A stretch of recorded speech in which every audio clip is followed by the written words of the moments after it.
and welcome to the second episode of Knitting and More at Natural Earth Farm. I'm so glad that you've decided to join me today. I'm going to start out today by sharing a little bit of a story, our story of how we ended up returning to Vermont. So I'm probably going to have to give you a little bit of the backstory. And a lot of our life since 2009 was tracked on my blog, Plain and Joyful Living, which I'll link below in the show notes if you are interested in looking it up. I haven't been blogging so much the last 3 years. But anyway, so I'm going to just start off to let you know that we lived in northern Vermont in the Northeast Kingdom for about 10 years. And there's a whole story of how we even got there, because actually we had been living in Massachusetts for many years after we got married. Anyway, so we were up in Vermont since 2005 with the goal of homesteading, living a home-based life, and all that kind of a thing.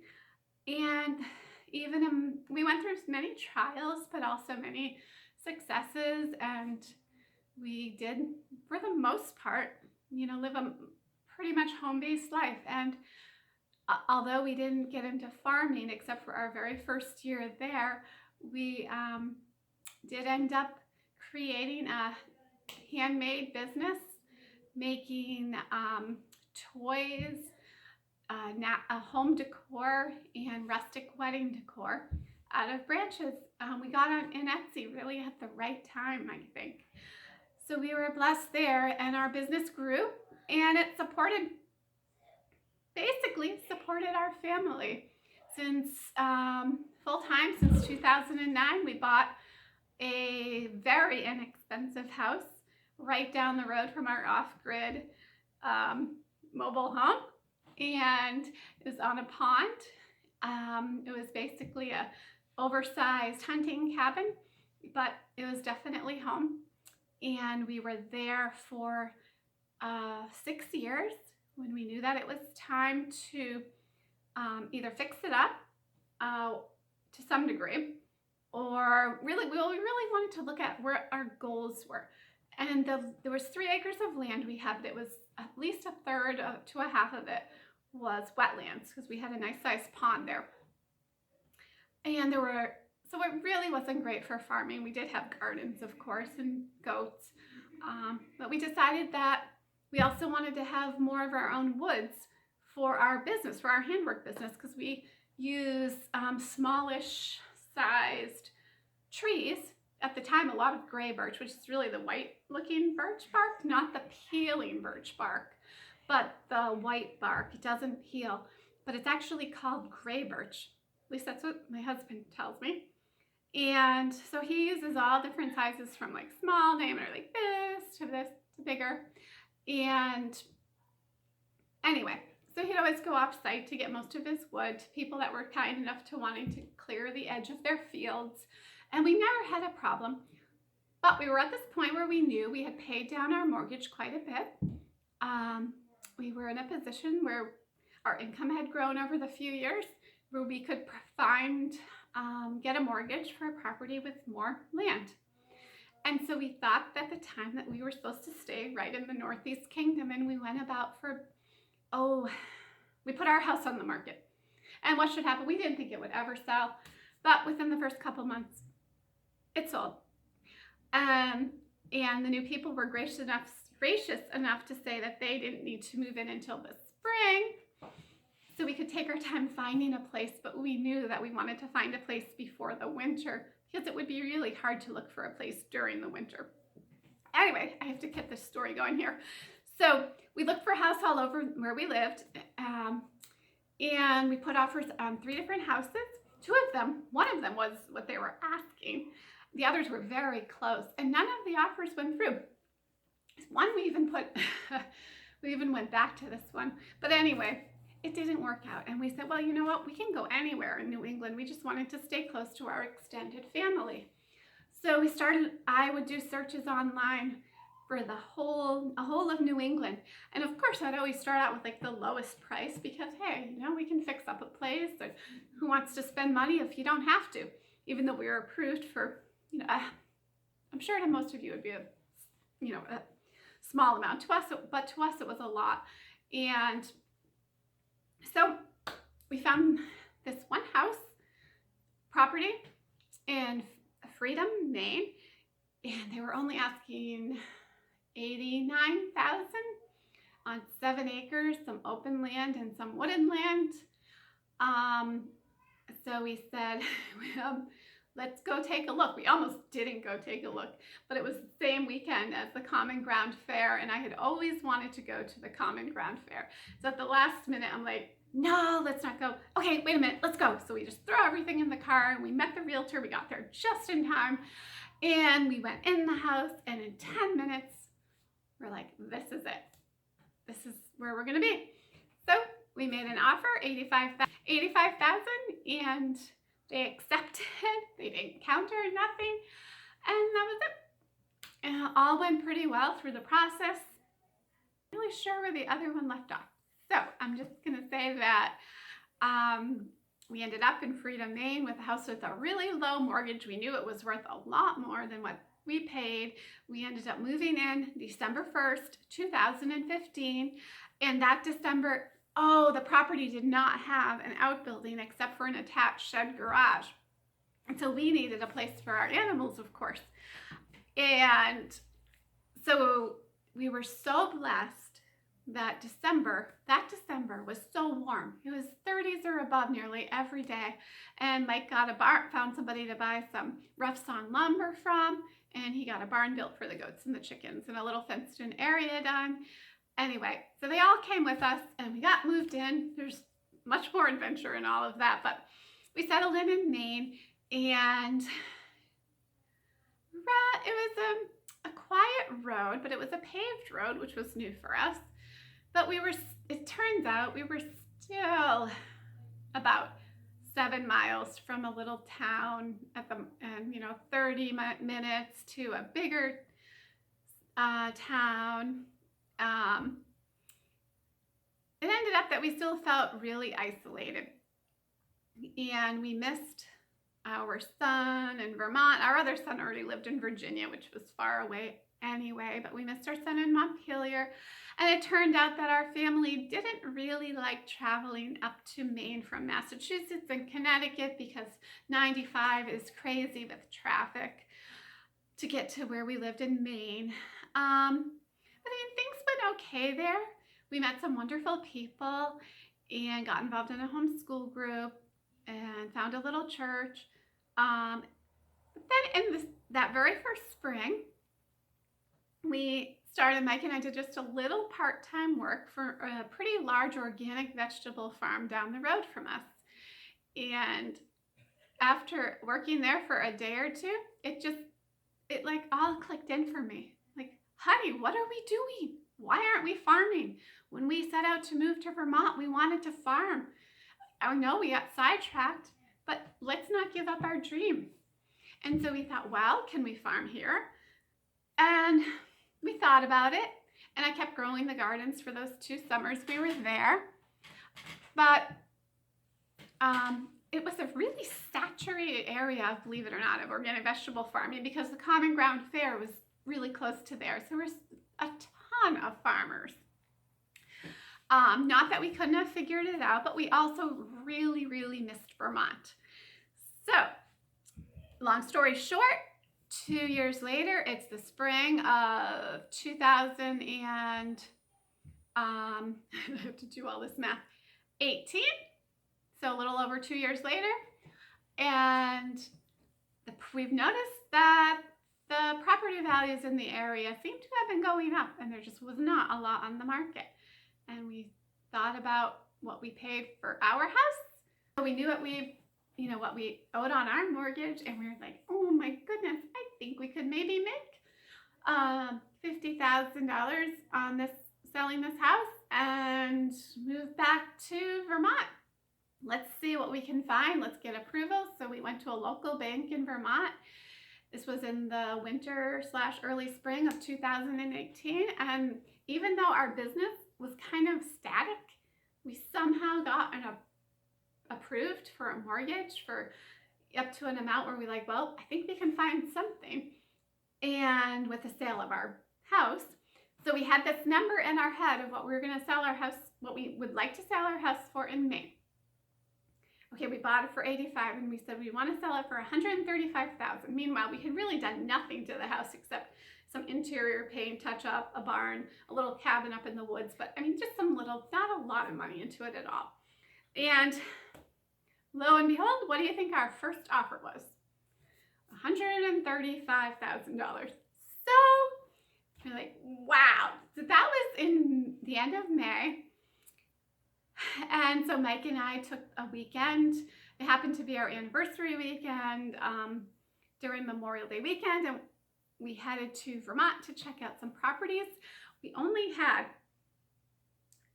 3 properties on our list to check out because we had noticed that in Vermont, the property values, of course, had also gone up, and there was not a lot on the market in our price range, which is on the low side.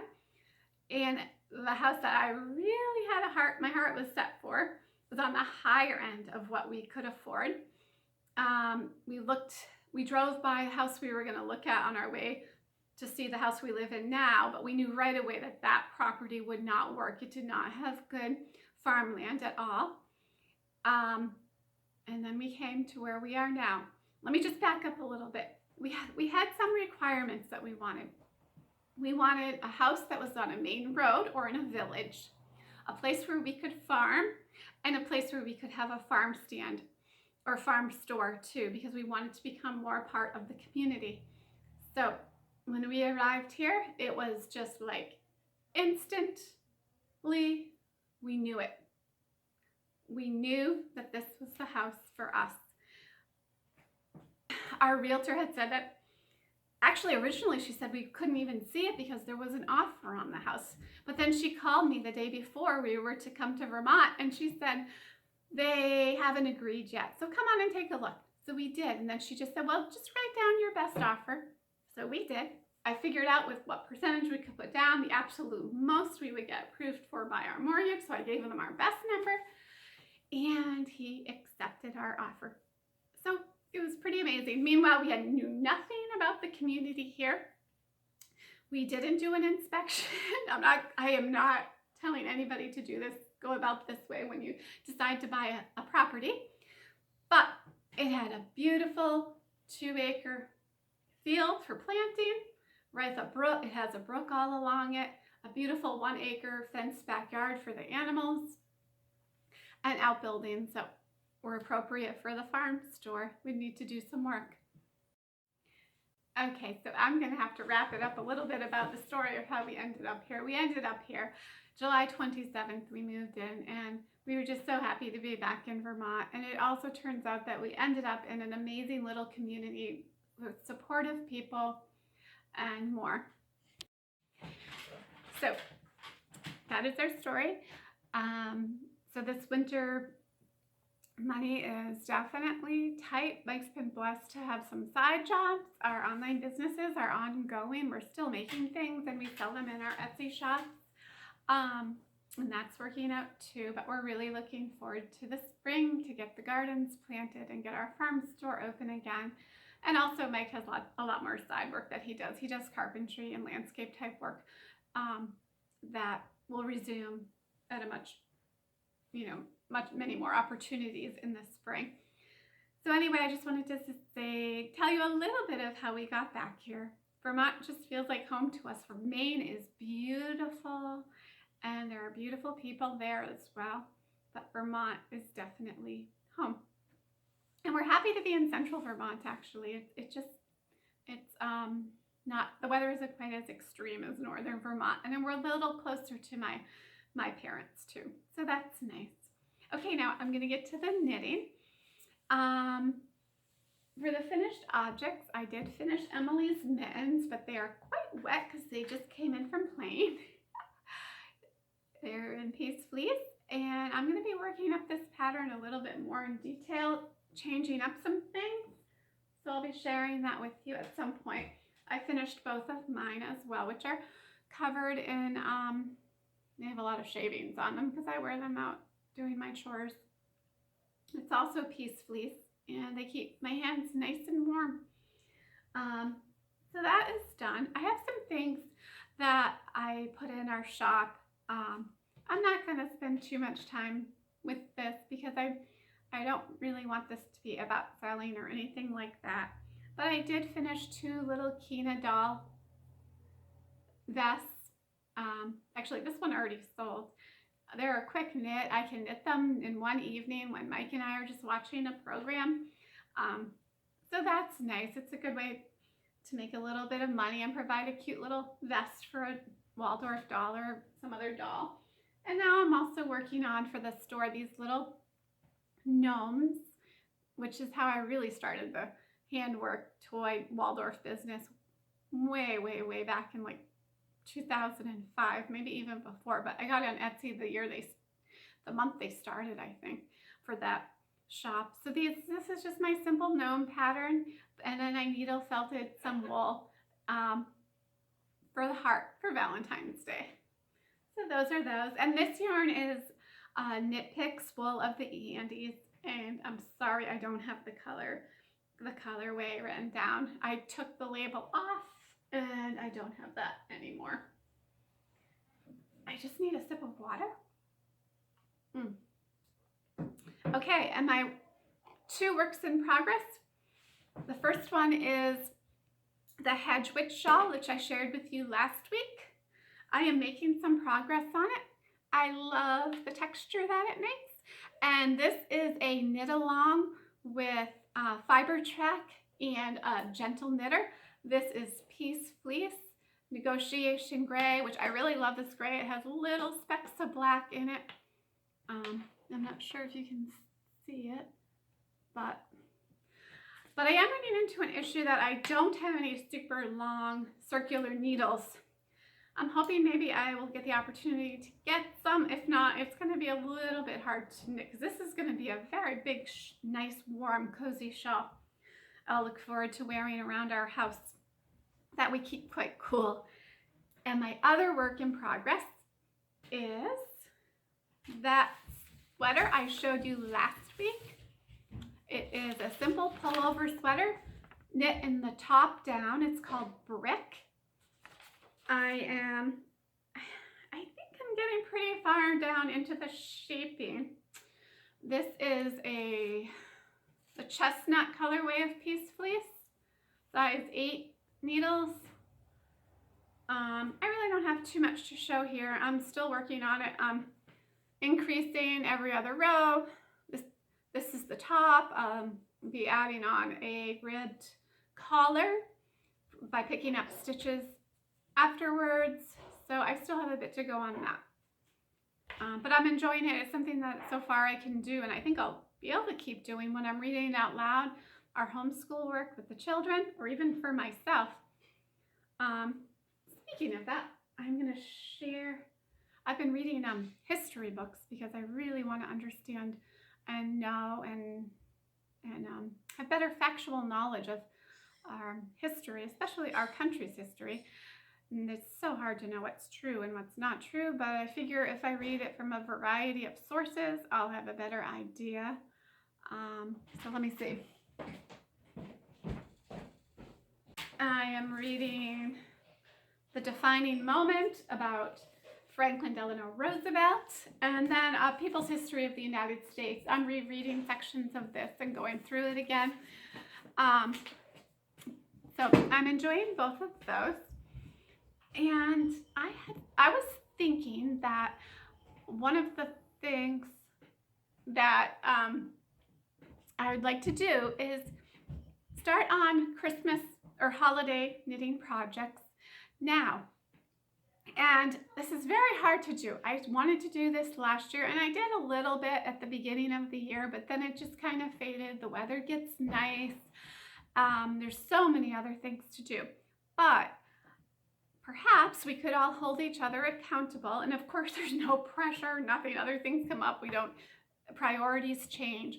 But what if we do something like a create a hashtag, call it a Handmade Christmas. How about maybe 11 for a Handmade Christmas? That would just be one finished object a month. Now, if you're knitting somebody a sweater, it's going to probably take more than a month. So give yourself grace about that. Maybe we'll just call it a Handmade Christmas. I don't know what we'll call it, but I will let you know, and I will write it in the comment section below. So what I'm thinking of is on the first of each month, starting February 1st, we'd share, I guess on Instagram, that's where I like to be the most, the only social media I really use, and share what we did for a Handmade Christmas 2019. I thought it would just, and I'll remind you here, and I'll show you what I'm making. I haven't started anything yet, but I probably will cast on something tomorrow for that. I have a Christmas notebook, and I write down jot down my notes. For example, knitting 2019, I have simple autumn mitts for our daughter-in-law Rachel. So I'll probably look this up, print out the pattern, and get started on this for Rachel. That mitts would be something I could definitely have done for February 1st. So I would like to do that. All right.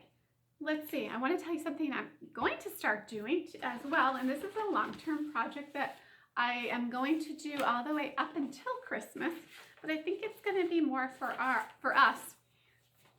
I don't really have any kind of an heirloom type thing that I've ever made to take out every year for a holiday. So I would like to make something like that. And I came across this.